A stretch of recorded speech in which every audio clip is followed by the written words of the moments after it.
Hello, welcome back to the pod. I am flying solo today because Hannah is living her best life and is currently in Mexico near Monterey, outdoor rock climbing because she is such a badass.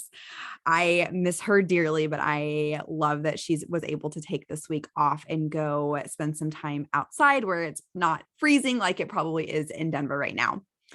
Today, I am going to be chatting about marketing and the two main categories of marketing, which is passive marketing and active marketing. Also going to dive into how to determine which one is best for you throughout different phases of entrepreneurship. But before we dive into today's episode, I'm going to keep things consistent and share my business highs and lows of the week.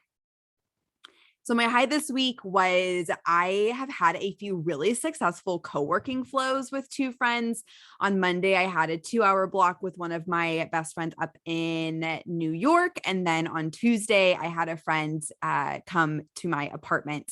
And we basically blocked off these hour blocks at a time. Monday, I did 2 hours. Tuesday, I did 1 hour. But within that 1 hour, we spent about 3 minutes, the first 3 minutes naming what we wanted to get done, then set a timer for 50 minutes and just cranked out work. And then spent the last 7 minutes debriefing, checking in, seeing what we actually got accomplished, and then stepping away from our computer to just give our eyes and our bodies a break before we went and sat down and repeated that again. And having that much, having an accountability buddy to keep you on track and knowing that someone else is working alongside you was just really awesome and really helpful. And it was the most productive that I've been all week. It's been pretty dreary here in Houston. And whenever it is dreary outside, I definitely have a lot harder of a time working. And so being able to have someone hold you accountable without actually having to hold you accountable was really nice. My low of this week is not having Hannah here to record the podcast. I am seriously so happy that she's in Mexico, but I definitely miss my podcast partner in crime. And when I was putting together the talking points for today's episode, I started getting a little nervous that I was going to be doing a solo episode and having to record this all by myself because I don't have someone to banter with, share thoughts with, have someone else chime in. It's like giving a presentation without the slides where I'm just going to be talking for however long I need to talk to cover today's topic. So definitely miss having her here. And I'm very excited that she'll be back next week for us to record. And then she'll actually be doing a solo episode coming up because I am hosting a conference. And that week, I just want to really lighten my workload to make sure that I don't overbook myself. So I have plenty of energy for the conference. So she'll get a little taste of this too in a few weeks. But without further ado, let's dive in to today's episode.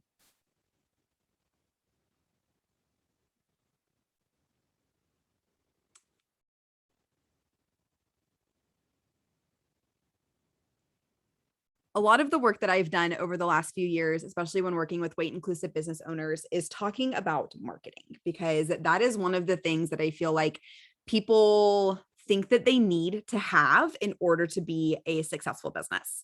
And while that is true, there definitely needs to be some pulse on marketing. It doesn't have to be as intense as what a lot of people make it out to be. Today, we're going to be talking about two types of marketing. And this is how I break things up to make them feel a lot more tangible and with the ability to like actually come up with a game plan on what you're doing. And so the two different types of marketing I'm talking about is passive marketing and active marketing. And whenever we're thinking about which one of these is going to be best for you in your business, I want you to think of 4 resources that you have, which is going to help determine what will best support you in the business. And those 4 resources are time. So the amount of time that you have to dedicate towards marketing. Knowledge. If you're already familiar with one thing and it comes really naturally to you, probably a great place to start, because if you don't have a lot of time and you're not super knowledgeable about something, I mean, you're going to have to spend time to learn a new marketing strategy. The third resource is energy. So the work that we do as eating disorder and weight inclusive clinicians definitely takes a lot of energy for ourselves. So making sure that there is also energy to be able to put towards a marketing strategy. And if there isn't, what you can do. And then the fourth resource is going to be your finances. And that is because some marketing strategies do require you to have to pay. So for example, like with your website, paying a yearly cost for your domain, doing maybe like a monthly for your hosting platform. If you use a platform like Canva to develop your marketing materials, that's part of marketing expenses. And so just keeping pulse on what your financial situation looks like. And even going as far as maybe you are really financially stable and some of these things you can now outsource and pay either like a VA or a social media manager to do for you.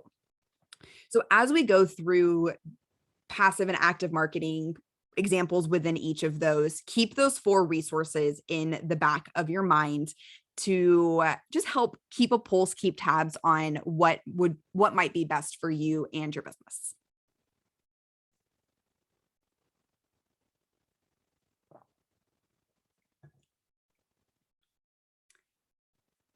First, we are going to be talking about passive marketing. This is kind of a one and done marketing, meaning that you are going to have to set aside resources one time. And after you set aside those resources, that marketing strategy is going to keep working for you. Some examples of this Some examples of this is going to be your website, especially if it has good SEO or search engine optimization, which basically means that there's specific keywords in and on your website where if someone puts those into Google, they'll be able to find you and your business pretty easily. Another example is what I like to call an Instagram business card.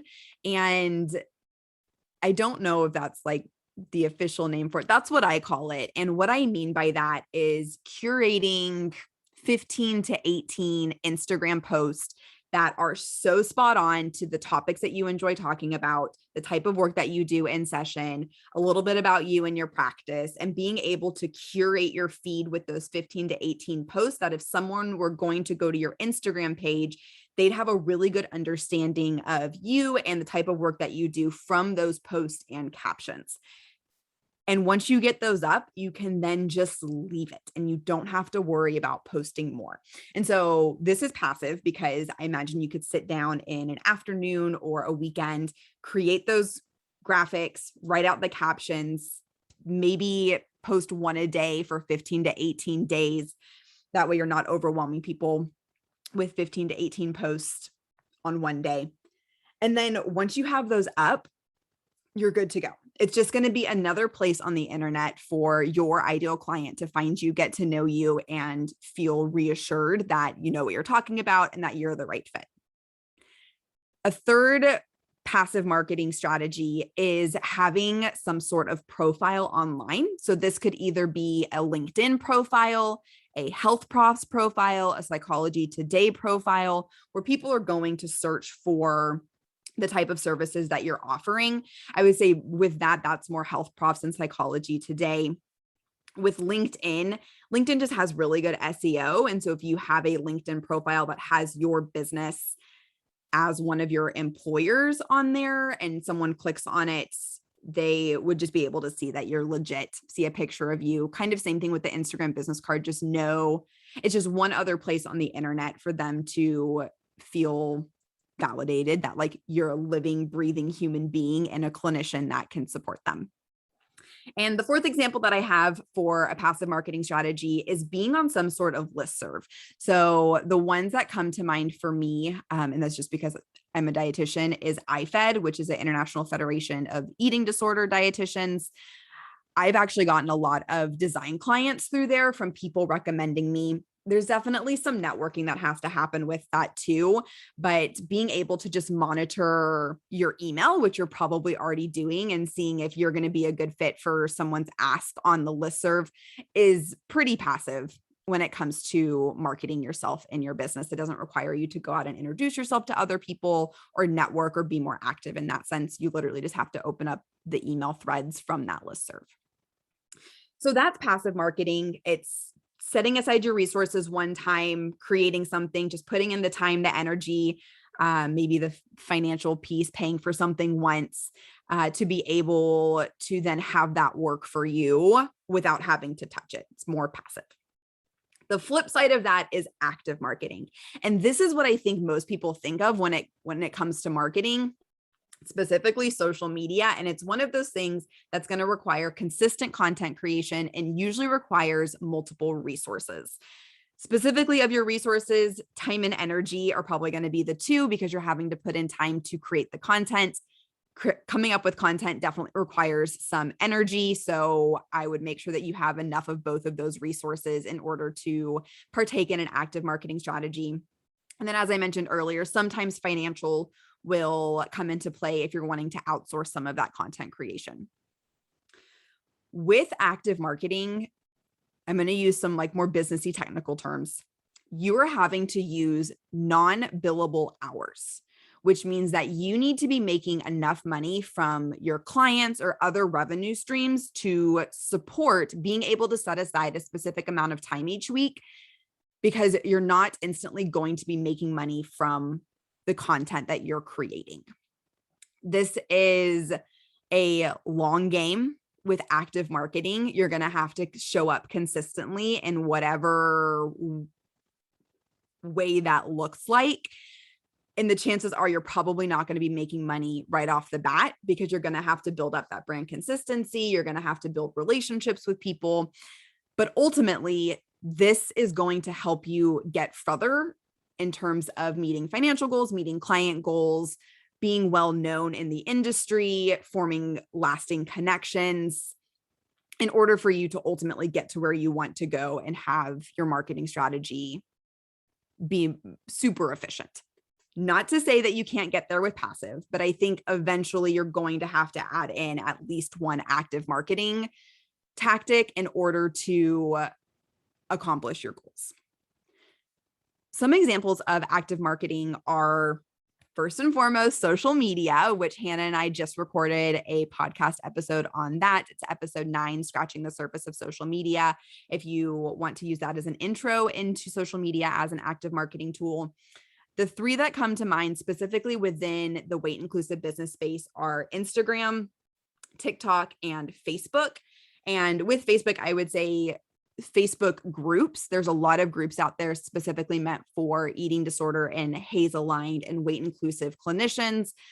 At least once a day, someone's asking for a recommendation or a referral. And so being a part of those groups and just keeping tabs on that, if you're going to be a good fit, or recommending other colleagues or clinician friends who would be a good fit that might be in your area or in the area that that the original poster is asking about. Another example of active marketing is blogging or vlogging. So blogging, written blogs, or video blogging. This is probably another one of the more popular ones, especially in conversations that I have with people. They're like, oh, I have a blog, but I don't really make enough time for it. Blogging is going to be best if you are consistent with it. It can be a fun hobby to have and just not be a part of your marketing strategy. But if you're wanting it to be a part of your marketing strategy in order to eventually either increase revenue streams or get more clients from it, you definitely need to be more consistent with them. A third example is podcasting, which is what Hannah and I are doing here. This is one of our active marketing strategies, more so for the conference. We were wanting a way to share the knowledge that we have to allow people to hear about us, know that we are really passionate about the business side of the weight inclusive business space, and kind of start gaining that trust with other people before we announced that we were hosting a conference, instead of these 2 girls coming out of left field, which some people, with people who don't know who we are, and why would you trust us if you didn't already have proof that we know what we're talking about when it comes to the business side of things. Another example, with podcasting, There's two different ways that you can utilize this as an active marketing strategy.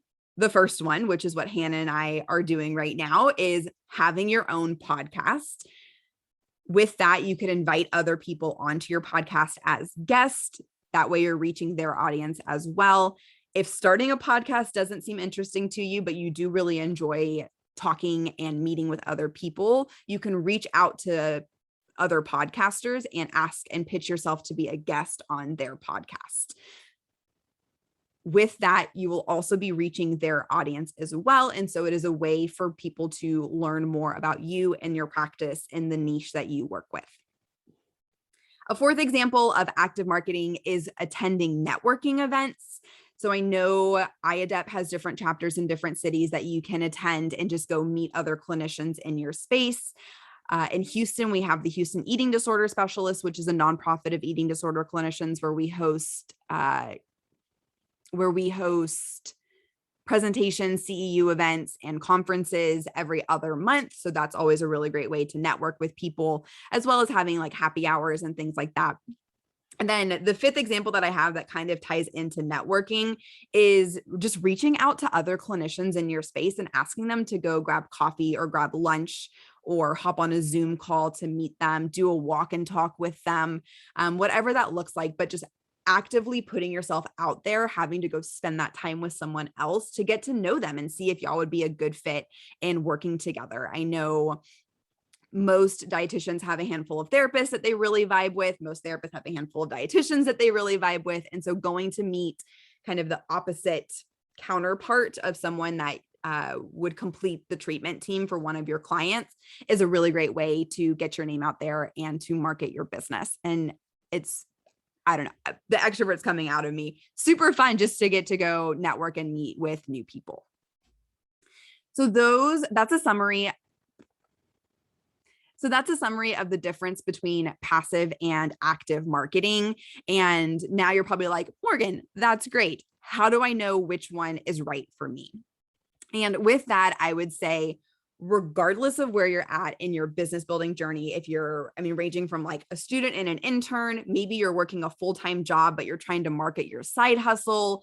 Maybe you're a full-time entrepreneur, like regardless of where you are, do not choose more than 1 to 3 strategies, because if you try to do it all, you're going to burn yourself out. And this was something that I had to learn pretty quickly because I was creating content for Instagram. I was filming some IG lives and I was like, well, why don't I just like pull that audio and turn that into a podcast? And then I was like, well, if I'm podcasting, then I can put it on Pinterest, which isn't really social media, but it's definitely an active marketing strategy. And I was trying to like kill 5 birds with 1 stone. And it left me feeling so overwhelmed with marketing. I'm trying to remember which episode it was that Hannah and I were talking about marketing. Oh, I think it was the social media episode as well, where I use social media. Like social media is definitely a marketing tool. I've also realized that whenever I put too much emphasis in using social media as a marketing tool, the joy that I get from using social media completely goes out the window. And so I'm definitely very mindful of the 1 to 3 marketing strategies that I'm using and which ones I'm intentionally using for strategy, where I'm tracking data and I'm figuring out my return on investment and things like that, versus things that I'm using just when I have some spare time and want to be creative, because creativity is one of my top values. And for me, I think social media is definitely that. All that to say, don't choose more than 1 to 3. If you try to do all of it, you're going to burn yourself out. Based on where you are in entrepreneurship, this is my recommendation, or a great place to start with the different types of passive versus active marketing. I'm going to throw these out there as examples, just if you need a place to get going because you're so overwhelmed with the idea of having a marketing strategy. That being said, I want you to go back to those 4 resources that we talked about: time, energy, knowledge, and finances, and make sure that you actually have those available before you are taking my advice on where to start as the best advice for you. Because if you don't have some of those resources, then what I'm about to say is probably not going to be the best starting point. So starting off, if you are a student or an intern or having a more flexible schedule where you are not having to, let me reverse that. Starting out with if you're a student or an intern and you have a pretty flexible schedule because you're taking classes or you're doing an internship where you don't really have to work outside of the confines of your quote unquote 9-to-5 job, I would say you probably have a little bit more time than someone who's working a full-time job and also trying to build their side hustle. So with that, I would definitely focus on having more of an active marketing strategy. With this, I would say building out a platform on social media where you can talk about what you're learning in school and how you're going to apply that whenever you are a therapist, a dietitian, a PA, psychiatrist, medical doctor, whatever path that you're going on in the weight inclusive business space. And then I would also prioritize networking and meeting with clinicians in your area. You're probably already going to be doing some of that through your internship or through different events that you would have if you're a student. But if you are living in the city that you plan to, I don't want to use the term settling down in, but if you're in the city that you plan to be on for a little bit, it's definitely, and you know you want to be in the weight inclusive space, it's probably a really good idea to start offering to take someone out for coffee or lunch and pay for their coffee or lunch just to get to know them. There's a book called Reach Out, which I kind of want to do a whole episode on. If reaching out to people and networking terrifies you, would highly recommend the book Reach Out by Molly Beck. If you are currently working a full-time job, either at a treatment center or in a clinical setting, and you also have a side hustle, whether that's you wanting to build your own private practice or build out courses or start a podcast or start a blog, whatever that looks like, whatever that extra revenue stream is coming, chances are you're probably working a lot. And with that, I would start with passive marketing. I would start with getting a simple website up and running through Wix, Squarespace. I think WordPress is pretty difficult to use. It's not super intuitive. I use a platform called Showit. But regardless of which host you want to use, all of them have templates that you can get started with. Just getting a website up and going is going to serve you well in the long run, because you're constantly going to have a space for people that you can send people to whenever they ask you what you do, or if you have more information about yourself. It's always great to be able to send them to a website. It makes you just way more legit than if you were to be like, oh yeah, like I'm a therapist, but like you can't find me anywhere on the internet. If you have a little bit more time or you're really passionate about marketing, this is an opportunity to add one active marketing strategy. I would say this is, whenever you're thinking about this, having an active marketing strategy that's consistent, but not necessarily something that you have to do daily. So this might be attending more networking events, meeting up with a therapist or a dietitian once a month or every other week to go out there and network. Those would probably be the best, or being a guest on someone else's podcast where you're actively going out and doing things. You're having to set aside time and energy in order to do those, but it's not something that you have to do daily.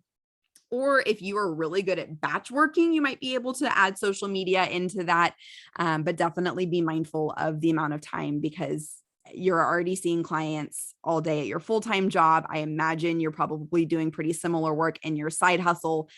So maybe the last thing you want to do is continue to create more content of the things that you've been talking about all day for social media, where you're having to post pretty consistently. And then lastly, if you are a full-time entrepreneur, you work for yourself, or maybe you work for a group practice, but you are still in charge of marketing yourself, I would say still start with that passive marketing. Make sure that you have a presence online somewhere with a website, or being a part of your group practice's website where people can find you. And then this is an opportunity to add in more of a consistent active marketing stream. So a perfect combination of this would be having a website, going and doing some networking events, and maybe picking one social media platform or blog that you are able to do more consistently, and just focusing on that and not trying to do all the things under the sun. Those would be my recommendations. Like I said, it's totally up to you depending on how many resources you have, but just kind of having been someone who's gone through all of those phases, and knowing the time commitments it takes for each of them and kind of the mindset you're in for each of those would be my recommendations. So as a student or an intern, doing more active marketing, really getting your name out there, starting to build connections. If you are working a full-time job and building a side hustle where time is probably a little bit more limited, having a passive marketing stream up and running, that way you can just do it once and then it's out of sight, out of mind, and then adding in one active marketing tactic that you can do consistently, but doesn't necessarily have to be daily. And then if you're a full-time entrepreneur, making sure you have that passive marketing, my recommendation will always be a website, but also like an Instagram business card or having an account through Health Profs or Psychology Today. And then being able to add on two active marketing streams, maybe one that's networking where it's not as consistent, and then exploring what it looks like to have a more consistent active marketing platform, such as social media, blogging, vlogging, or podcasting. All that to say, marketing is an essential tool in your business in whatever capacity it looks like. And there isn't a one size fits all whenever it comes to marketing your business. I want to leave you with this. Whenever you are creating your marketing strategy, please don't compare yourself to other people's marketing strategies and how they're showing up online, either passively or actively.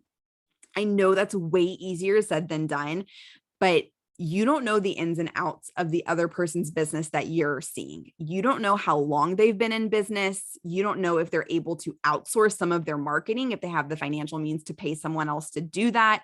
You don't know what their 3 to 5 year business goals look like, which are definitely going to impact how they're showing up and how they're marketing, and how they lay out their marketing. And you don't know who their target audience is, which could be very different from yours.